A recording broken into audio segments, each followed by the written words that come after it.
नमस्कार। से 12 जनवरी को गुजरात में एक ग्लोबल समिट बैठती है जिसे वाइब्रेंट गुजरात ग्लोबल समिट नाम दिया जाता है। ये समिट इंटरनेशनली आज हो गया है। इसकी स्थापना 2003 में जब नरेंद्र मोदी गुजरात के सीएम हुआ करते थे तो उस समय हुआ था। इस ग्लोबल समिट का स्थापना इसलिए हुआ था ताकि अदर देश या बिजनेसमैन आके गुजरात में इन्वेस्टमेंट करे, जो कि गुजरात में श्रम और यहाँ उत्पादित होगा तो टैक्स कलेक्शन हो पाए, अच्छे तरीक़े से रोजगार मिले। ये सोच के कारण आज ग्लोबल समिट को देखकर कई राज्य अपने स्टेट में भी इन्वेस्टर को बुलाने के लिए समिट करते हैं। ये आज तो इंटरनली हो गया है। 10 से 12 जनवरी जिस समिट हुआ इसमें 250 कंपनियां भाग लिए और 36 देश ने भाग लिया। इसमें कई देश का सीईओ और प्रधानमंत्री राष्ट्रपति ने भी भाग लिए हैं।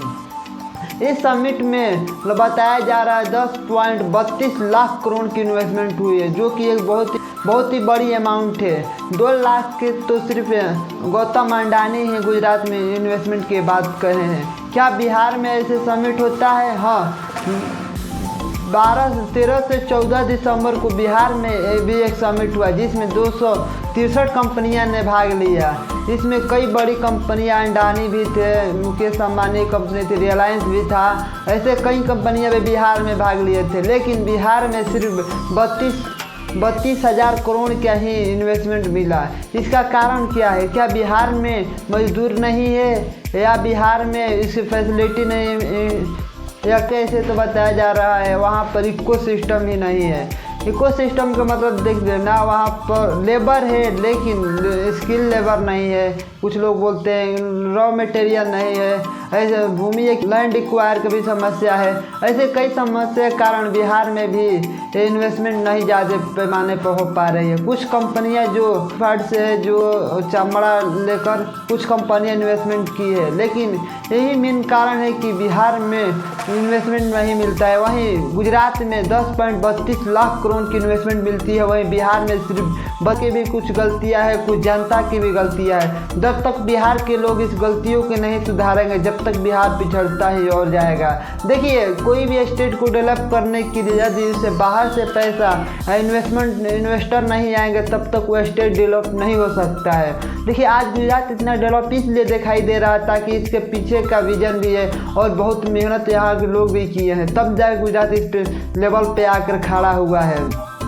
और सबसे बड़ी समस्या वहाँ के बताया जाता है लोगों में इन्वायरमेंट, जो माहौल, उस माहौल का भी नहीं है। लेकिन माहौल होता नहीं है, माहौल बनाया जाता है। जैसे जैसे लोग होते हैं वैसे वैसे माहौल बनती जाती है। बिहार पर भी कंपनियों को ध्यान देना चाहिए। क्या नरेंद्र मोदी सिर्फ सीएम है, बिहार का नहीं है? बिहार भी उन्हें लोकसभा में सीट, हमें बिहार पे ध्यान देना चाहिए, तब भी जाकर बिहार को विकास हो सकता है। कुछ लोग बोलते हैं कि सिस्टम, लेकिन वहाँ डेवलप किया जा सकता है, एक ही नहीं वहाँ हो नहीं सकता है। ऐसे तो गुजरात में अच्छी बात है इन्वेस्टमेंट हुआ, लेकिन बिहार के लिए भी, क्योंकि किसी देश में, किसी स्टेट में, किसी देश में 10.32 लाख की इन्वेस्टमेंट हो रही है, किसी स्टेट पे 32,000 का ही इन्वेस्टमेंट हो रही है। हमें बुरा लग रहा है। देखिए, गुजरात में जो मेन कंपनियां हैं, मारुति सुजुकी, टाटा, अडानी, रिलायंस आदि कंपनियां जो बड़ी बड़ी अमाउंट में यहाँ पर निवेश, और बिहार में, गुजरात में एक बड़े अवसर प्रदान होगा रोजगार के। दुनिया का सबसे बड़ा सोलर प्लेट लगाने जा रहे हैं अडानी, जो कि कच्छ में लग रही है, जो से भी दिखाई दे सकता है। ऐसी कई बड़ी कंपनियां ही हैं जो गुजरात में बड़ी इन्वेस्टमेंट कर रही है। बिहार के लोगों के लिए भी, बिहार सरकार को भी इन कंपनियों को अपने पास बुलाना चाहिए और इन्हें कुछ छूट देकर विशेष अधिकार बताया जाए तो जीएसटी जो होता है कम लेकर ही इन कंपनियों को लगाया जा सकता है। देखिए, जीरो टैक्स नहीं बोला जा रहा है करने के लिए, लेकिन कुछ टैक्स कम करे बिहार सरकार, कुछ प्रदान करे इन कंपनियों को रिक्वायरमेंट, तब जाके इन कंपनियों में बैठाएगी। ऐसे कोई भी कंपनी है आपके पास क्यों जाएगी? उसका माहौल किसी अच्छे मिल रहा है तो वहीं पर न जाएगी। लेकिन माहौल अच्छे मिलने के कारण बिहार के पास भी कुछ ऐसे भी चीज़ है जो अदर स्टेट में नहीं है, जो बिहार में भी कंपनी आ सकती है। यहाँ पर बिहार सरकार की गलती बोला जाए या जनता की गलती, किसी को बताया नहीं जा सकता है, लेकिन ये दोनों ही गलती कर रहे हैं। जनता भी गलती यहाँ पे कर रही है और बिहार सरकार भी गलती कर रही है। यदि बिहार को बदलना है तो इन सभी लोगों को इसमें योगदान देना पड़ेगा, तब जाके बिहार की सोच बदल सकता है। जय